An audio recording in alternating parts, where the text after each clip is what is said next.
Greetings, and thank you for giving me this opportunity to speak at this most prestigious gathering of minds. My name is Matthew Ehret, and I am the founder of the Canadian Patriot Review, the host of Pluralia's Dialogos, and founding director of the Rising Tide Foundation, an educational and cultural organization devoted to intercivilizational dialogue based out of Montreal, Canada. I sincerely believe that humanity has reached a dramatic crossroads in our collective evolution, and the choices that we make or fail to make in the coming months will affect not only the lives of our children, but the lives of countless future generations for centuries, if not millennia, to come. Certainly, the danger of chaos and unbounded thermonuclear war has never been greater. But inversely, the potential to apply the fruits of human ingenuity to the cause of protecting our species, ending world hunger, and expanding our consciousness into the cosmos has also never been greater. As such, the opportunity to recapture the dream of a world of win-win cooperation driven by scientific, artistic, and technological progress is so important. And nowhere is this opportunity as immediately ripe, and nowhere are the historical precedents as powerful as they are in the great Arctic frontier. While some warmongers envision long-range missiles across the Arctic and golden domes expanding the NATO-led full-spectrum dominance agenda into the Arctic, other more constructive ideas provide a happier solution for U.S.-Russian friendship and peace for all the world. Not only did Presidents Putin and Trump most recently share a dialogue around cooperation in Alaska, where only 4 miles separate Russian and American territories via the Big and Little Diomede Islands between the Bering Strait, but additionally the Polar Silk Road led by China has emerged as a great force of Eurasian and world economic collaboration since it was first announced in 2018. Donald Trump's repeated message that the USA, Russia, and China together could solve the world's problems admittedly still remains only words, but it is the absolutely correct line of thinking if only concrete policies can be built accordingly. Many people do not realize this, but President Putin in fact called for the construction of the Bering Strait rail connection in 2007 and again in 2011, in both cases offering to pay $60 billion to start this project, representing 2/3 of the estimated cost. In both instances, his offers met deaf ears amongst Presidents Bush and Barack Obama. In 2014, China's major news platforms, China Daily and Beijing Times, gave an official endorsement to this initiative. And in 2020, President Donald Trump gave executive support for the long overdue railway connecting Alaska to the lower 48 states via Alberta. But even here, these modern calls for Arctic development did not emerge out of a vacuum. In 1864, President Abraham Lincoln delivered a State of the Nation address to Congress, outlining federal support for extending telegraph and rail lines through the Bering Strait. Russian Alaska would be sold to the USA only 3 years later, explicitly around the notion of facilitating this program.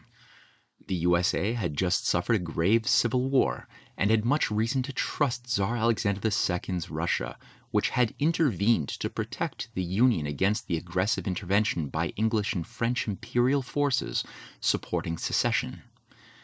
In 1863, Tsar Alexander II sent Russian battleships to New York and San Francisco as a message of solidarity with Lincoln and a threat to imperial forces of Europe.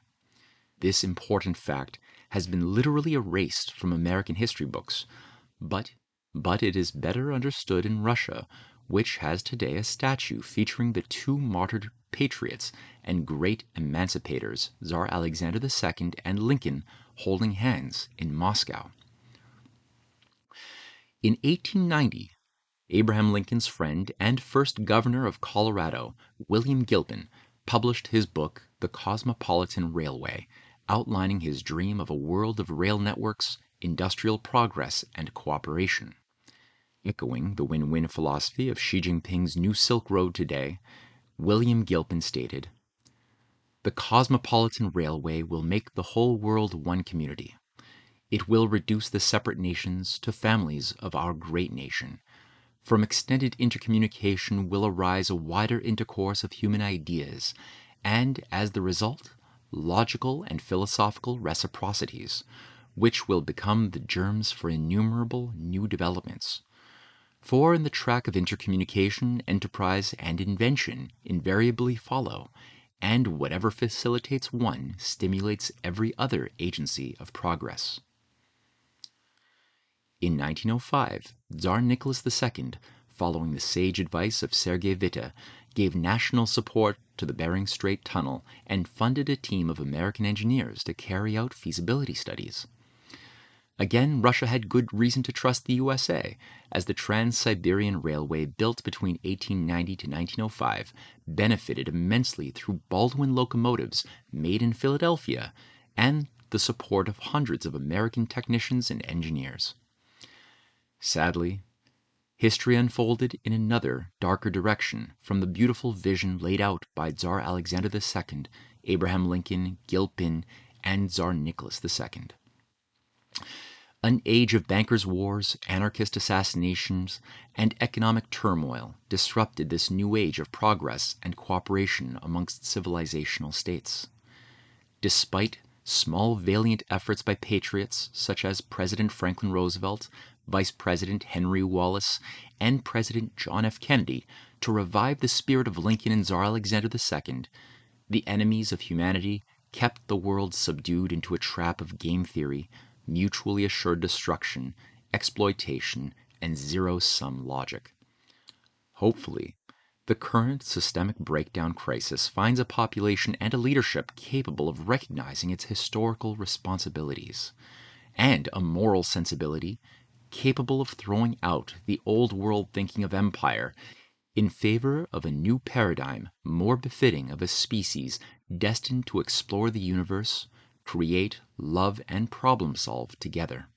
I would like to now present a short 3-minute preview of a new film which will hopefully find a wide audience in Russia and will stimulate strategic thinking on both sides of the ocean, titled The Arctic: Platform for War or Cooperation. Thank you very much, and good luck to your conference.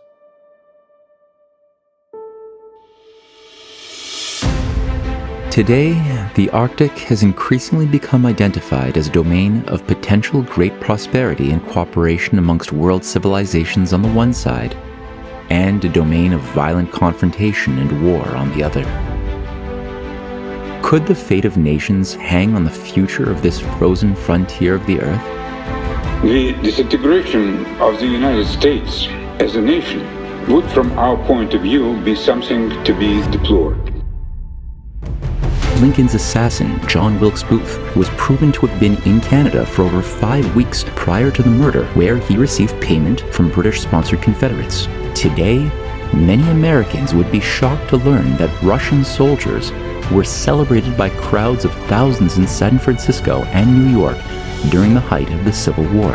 Of all nations, Russia has the most powerful combination of a rapidly increasing population, great natural resources, and immediate expansion in technological skills. Siberia and China will furnish the greatest frontier of tomorrow.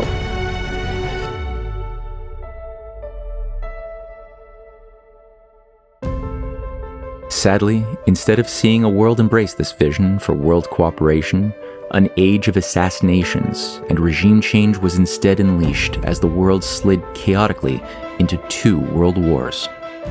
As we look at the goals for the 21st century, it's fitting that we bring Russia and America together. There couldn't be a more important symbol. I have believed for many years that it will happen, and the place to start is the Berign Strait.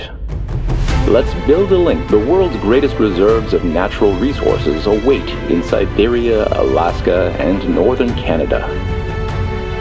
Let's build a rail connection to take that wealth to the world.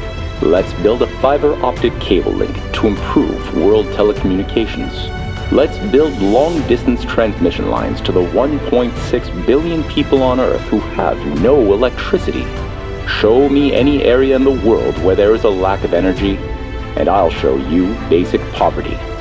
There is a direct tie-in between energy and poverty, energy and war, and energy and peace, and peace.